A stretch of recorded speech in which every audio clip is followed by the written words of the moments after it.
لوگوں کے دل میں ایک دوسرے کے لیے جو پیار اور خلوص ہے، بعض دفعہ یوسفی صاحب اس کو بھی بہت خوبصورتی سے اجاگر کرتے ہیں۔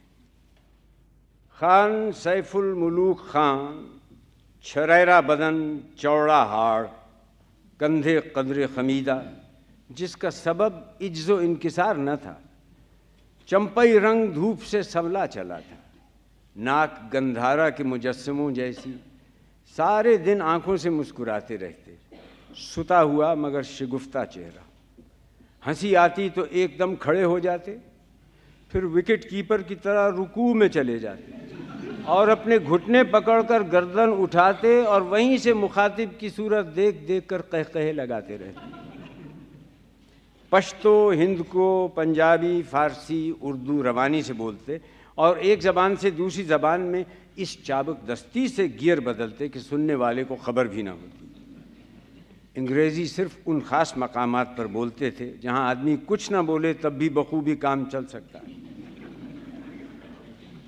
خوبصورت عورت کے لیے وہ اپنا وضع کردہ مخفف خوبصورت استعمال کرتے جو ان کے منہ سے بھلا معلوم ہوتا تھا۔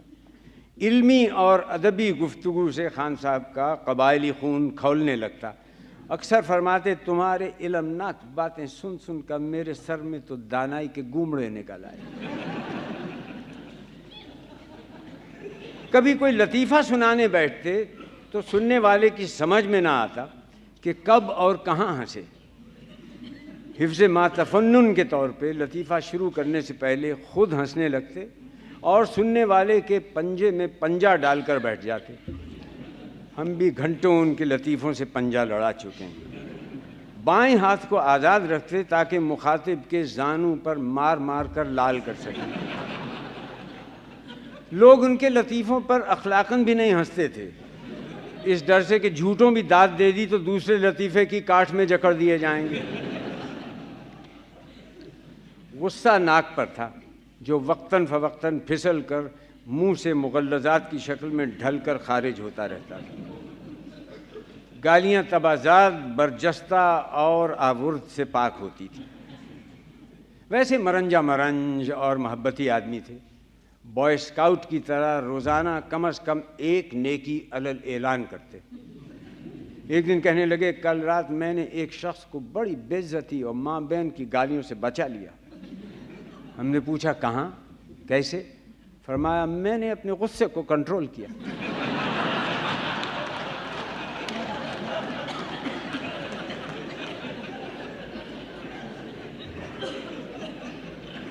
شکار کا شوق جنون کی حد تک تھا۔ اتوار کو صبح سائیکل پر نکل جاتے۔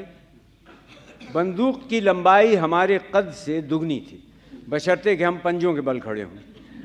فرماتے تھے کہ عادت سی پڑ گئی ہے، اسے اپنے پہلو میں لٹال کر لبلبی پر انگلی رکھ کے بائیں کروٹ سوتا ہوں، ایک لمحے کو بھی انگلی الگ ہو جائے تو پٹ سے آنکھ کھل جاتی ہے۔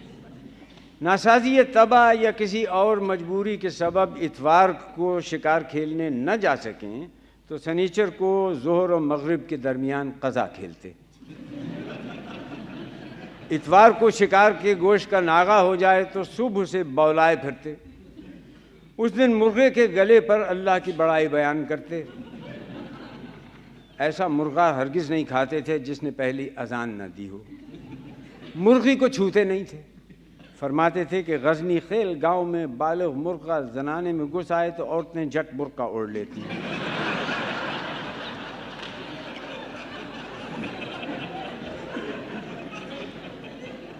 ایمپریس مارکیٹ سے خود دیکھ بھال کر ناطق اور بالغ مرغہ خرید کر لاتے اور قبلہ رو کر کے بندوق سے ڈھیر کرتے، پھر ذبح کرتے۔ اکثر فرماتے کہ دوسرے کا ذبح کیا ہوا گوشت کھانے سے آدمی بزدلا، یک زوجیہ اور چرب زبان ہو جاتا ہے۔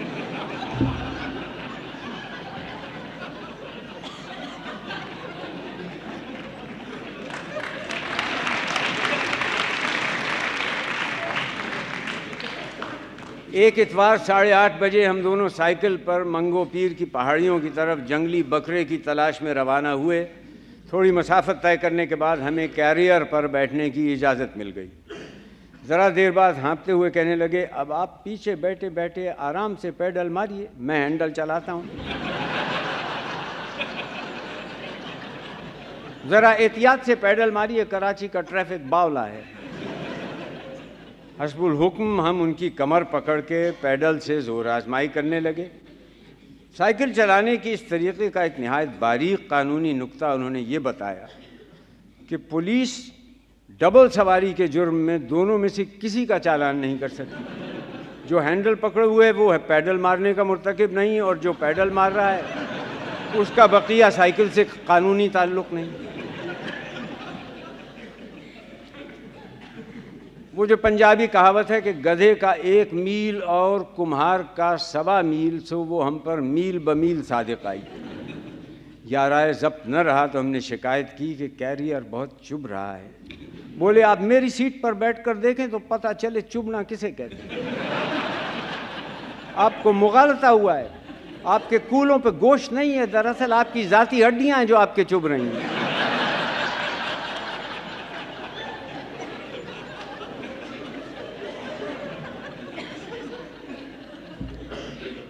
اس تاریخی شکار کے بعد مساوات سی ہو گئی، نہ کوئی بندہ رہا اور نہ کوئی بندہ نواز۔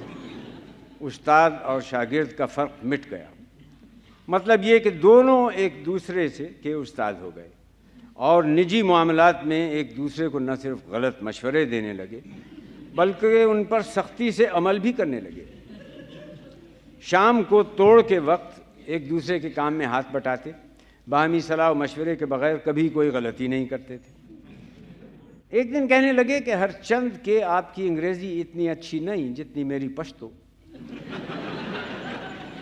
تاہم ایک درخواست انگریزی میں اس مضمون کی لکھ دیجئے کہ مجھے فوراً ترقی دے کر مردان کا مینیجر بنا دیا جائے۔ زور پیدا کرنے کے لیے آخر میں بڑھا دیجئے کہ مقررہ کہ اس علاقے میں جو رقمیں ڈوبیں گی انہیں میرے سوا کوئی تخمیر وصول نہیں کر سکتا۔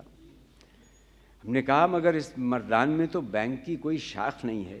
بولے اگر مجھے ترقی دینی ہے تو اس پدر سوختہ کو شاخ بھی کھولنی پڑے گی، اور ہاں یہ بھی صاف صاف لکھ دیجئے کہ اگر میری ترقی نہ ہوئی تو میں پڑوسی کی لڑکی کو ٹیوشن پڑھانی شروع کر دوں گا۔ ہم نے کہا یہ دھمکی تو پڑوسی کو دہلا سکتی ہے، انگریز جنرل مینیجر اس سے کیا خوف کھائے گا؟ جھلا کر بولے تو پھر یہ وارننگ دے دیجئے کہ میں اسپینش سول وار میں چلا جاؤں گا۔ ہم نے کہا مگر یہ خانہ جنگی تو بند ہو چکی۔ بولے اوفو میں نے 2 دن سے اخبار نہیں دیکھا۔ ہم نے عرض کیا کہ اسے ختم ہوئے تو 13 سال ہو گئے۔ فرمایا اچھا تو کوئی اور مناسب دم کی تحریر کر دیجیے۔ ہم نے ایک نہایت فضیانہ عرضداشت ایک انگلی سے ہجے کر کر کے اس طرح ٹائپ کی جیسے ملکہ پکھراج اور طاہرہ سید گانا ٹائپ کرتی ہیں۔ حیرت ہمیں اس پر ہوئی کہ 6 ہفتے کے اندر اندر مردان میں بینک کی شاخ کھل گئی اور وہ سچ مچ اس کے مینیجر مقرر ہو گئے۔ انہوں نے ہمیں کامیاب درخواست لکھنے پر مبارکباد دی اور وہ انگلی چومی جس سے ہم نے اسے ٹائپ کیا تھا۔ اس دن سے وہ ہماری انگریزی دانی اور ہم ان کی انگریز شناسی کے قائل ہو گئے۔ یہ ان کی محبت تھی کہ اٹھتے بیٹھتے ہماری عرائض نویسی کی داد دیتے، ورنہ انہی کے بقول پھنسی ہوئی گھوڑی نکلوانے کے بعد کون کسی کو پہچانتا۔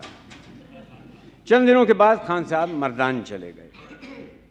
سن 70 کا ذکر ہے، اس واقعے کے کوئی 18-20 برس بعد، کہ میں نوشہرے پہنچا اور فن تعمیر کی نزاکتوں پر بحث اور تکرار کا ایک دور تھا جس سے گزر رہا تھا۔ بینک کی ایک عمارت بن رہی تھی۔ اسی وقت عمارت کے سامنے ایک تانگا جس کا دایاں پہیہ بھینگا تھا آن کر رکا۔ اس سے خان صاحب برآمد ہوئے۔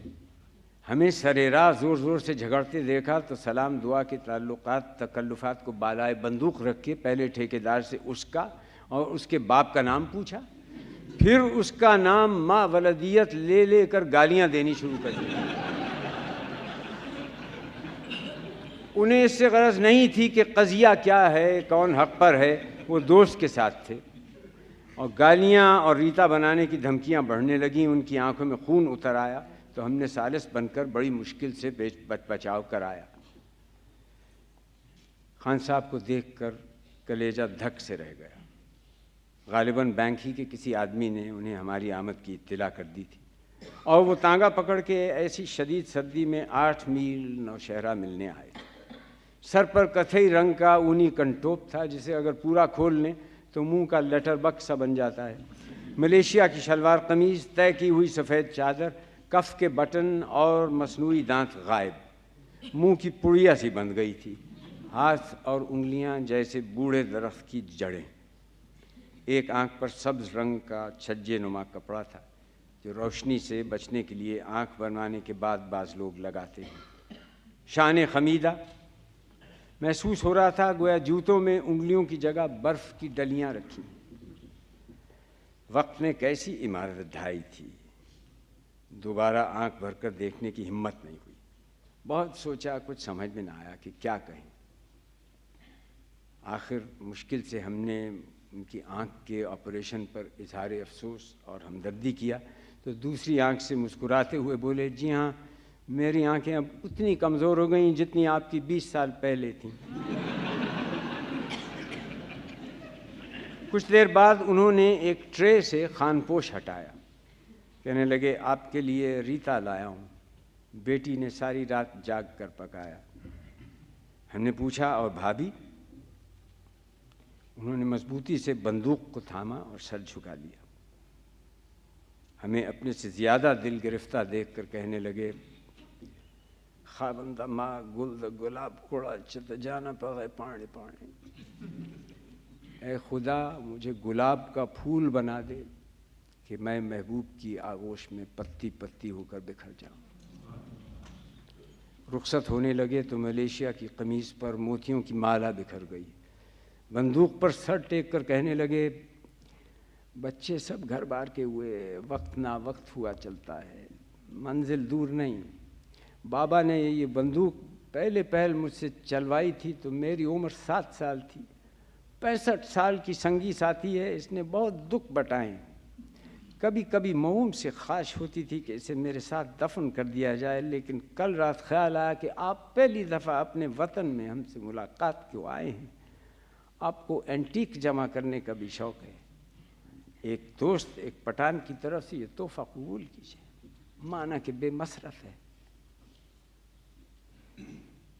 زندگی نے انہیں کیا دیا؟ کچھ بھی تو نہیں، اپنے علاوہ کچھ بھی نہیں، مگر ہاں جینے کا ایک نرالا بانک پن۔ اب جو غور کرتا ہوں تو حیرت ہوتی ہے کہ اتنی تنگی، اتنی محرومی، ایسی تنہائی کے باوجود وہ کتنے مطمئن اور مسرور تھے۔ کتنی خوشیاں، کیسی کیسی خوشبوئیں بکھیرتے چلے گئے کہ آج تک دامن میں نہیں سماتی۔ پھول جو کچھ زمین سے لیتے ہیں اس سے کہیں زیادہ لوٹا دیتے ہیں۔